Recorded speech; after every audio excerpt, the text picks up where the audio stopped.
High stakes in Hamburg as President Donald Trump and Russian President Vladimir Putin meet face-to-face for the first time today at the G20 summit in Germany. President Putin and I have been discussing various things, and I think it's going very well. We've had some very, very good talks. We're going to have a talk now, and obviously that will continue. But we look forward to a lot of very positive things happening for Russia, for the United States, and for everybody concerned. And it's an honor to be with you. Thank you. Thank you. It was scheduled to last about 30 minutes, but the two leaders met for over 2 hours, even ignoring the First Lady, who gently tried to get them to wrap it up. And it appears there was at least one big accomplishment, an agreement to begin a limited ceasefire in Syria beginning on Sunday. Secretary of State Rex Tillerson, who was in the room where it happened, gave us some insight as to what else they discussed. The president opened the meeting with President Putin by raising the concerns of the American people regarding Russian interference in the 2016 election. They had a very robust and lengthy exchange on the subject. The president pressed President Putin on more than one occasion regarding Russian involvement. Meanwhile, Russian Foreign Minister Sergei Lavrov cast the conversation in a different light, claiming that President Trump accepted Putin's assurances that Russia didn't meddle in the election. Now, Greg, before we delve into all of that, Hamburg or Hamburg?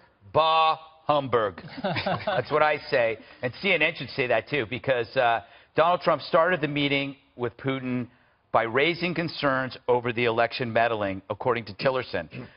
That sound of a toilet flushing right now coming from Atlanta is CNN's bogus narrative, because they said, according to a source, that he would not confront him over that, and he did. So maybe they might refute that. This was also, they did something like this just a few weeks ago, where they said, remember they had to correct it. They Comey said was going to testify for that, and he didn't. Yeah. The other thing too is I'm really, and I don't know if we're doing it on our network, because I always watch the opposition or the people who set fires and throw rocks at people are not called protesters.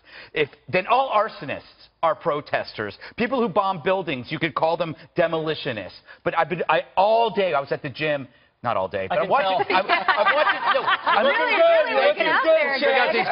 watching MSNBC because if you're at a gym in New York City, all you're going to see is MSNBC or CNN, because CNN bores people to tears and MSNBC doesn't offend you. So you're watching this, and all they're saying is, a protester is throwing rocks. A protester is setting fire. No, they're not a protester. They are a thug. Yeah. They are a criminal. And then they equate the cops with the protesters. They go, the protester did, the cops and the protesters are fighting. The cops started it. No, the cops are there because the thugs are anarchists. there. The anarchists. They're not even anarchists. They don't have any beliefs. They have no alternatives. They're there because they get cameras, and then MSNBC just films them and treats it so romantically. It makes you just scream. You know what makes me nuts, though, is that these people are anti-globalist, anti-capitalist, and some of them are anarchists, as you described, and a lot of them are anti-Trump.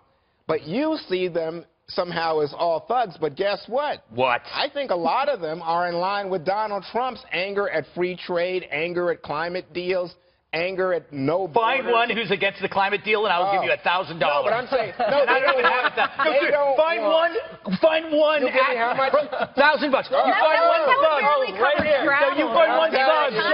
Find one thug who's against climate change. $1,000. No, but you wanted to call these guys thugs, but I don't hear you say that when Trump people who are anti-trade. They don't throw rocks and they don't set fire. Again, $1,000. Find a Trump protester who sets a car on fire.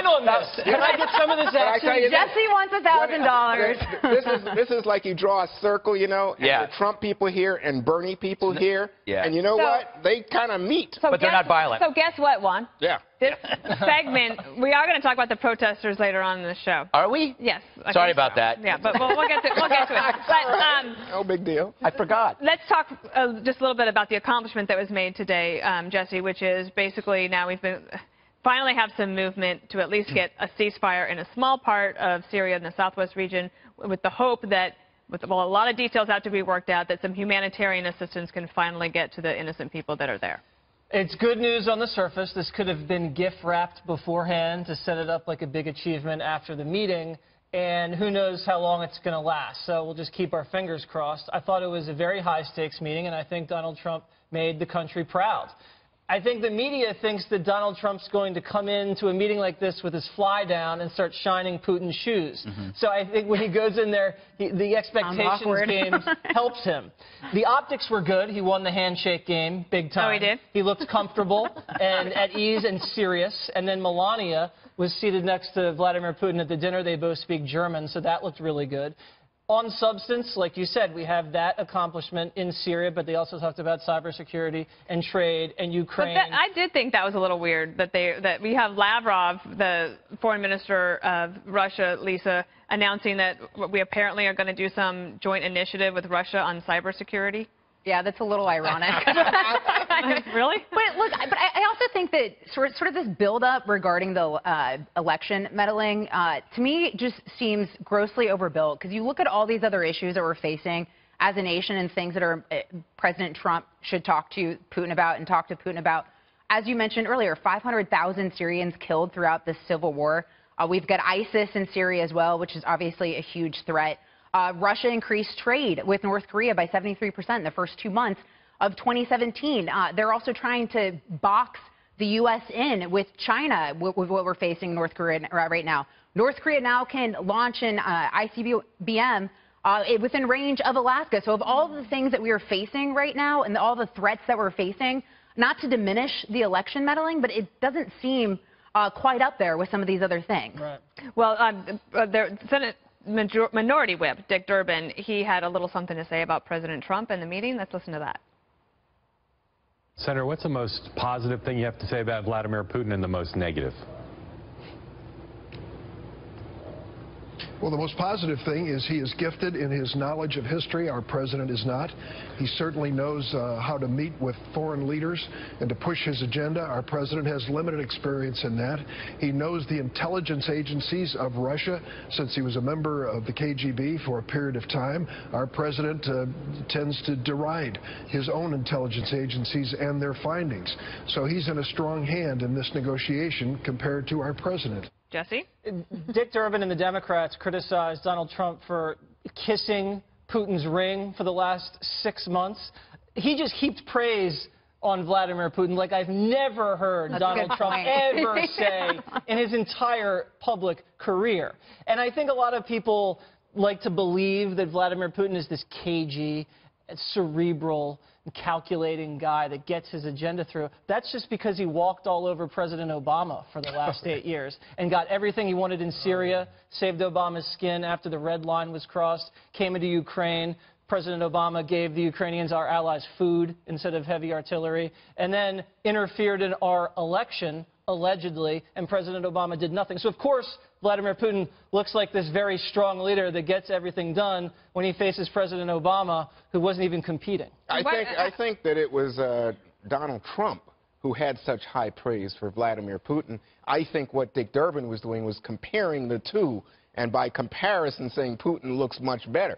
But let me just say... I've never seen any run down a sitting president while they were overseas like Dick Durbin just did to President Trump. Let me just say... Can you give me an example? It was Donald Trump today who sticks out his hand. I don't know how he won the handshake war, by the way. But anyway, he sticks out his hand and says, it's an honor to meet you. This is an honor to meet this guy who is invading people. That's diplomacy. That's diplomacy? No. Because this is the guy that interfered in an American election and seeks to undermine democracy. At least he didn't bow to him. Let me just say, in addition to which, it's just striking to me that you get one set of description of the events from Sergei Lavrov, and another set from Tillerson. Welcome to political spin. No, who do you believe? I don't. Listen, you know what I believe? Yeah. I believe Tillerson when he said, what we tried to do is not focus on the hacking or the spread of disinformation. We're trying to move forward and try to get them to promise not to do it again. I'm glad you don't How believe weak the Russians, is that? Oh, you think Tillerson is weak? At least he's not John Kerry giving away billions of dollars to the Iranians. Let me get Greg in for a second, because it is interesting that the left has spent the last 8 months or so dissing the Russians, right, and saying you can't trust them.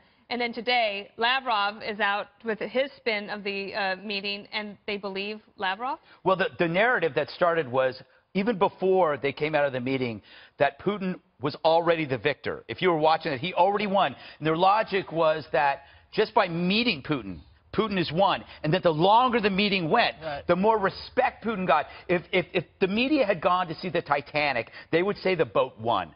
Because they are so screwed. Their confirmation bias has now closed their vision so narrowly, they can't see anything, including, that dick. Durbin. I also think the Democratic Party has way overreached here. The Democratic Party is way overreached here on the Russia issue. I mean, you saw recently Senator Chris Murphy saying, oh, maybe we should slow it down with all this Russia talk. 4 special elections lost. The Democratic National Committee raised, I think, $4.3 million, which is the least amount they have since 2003.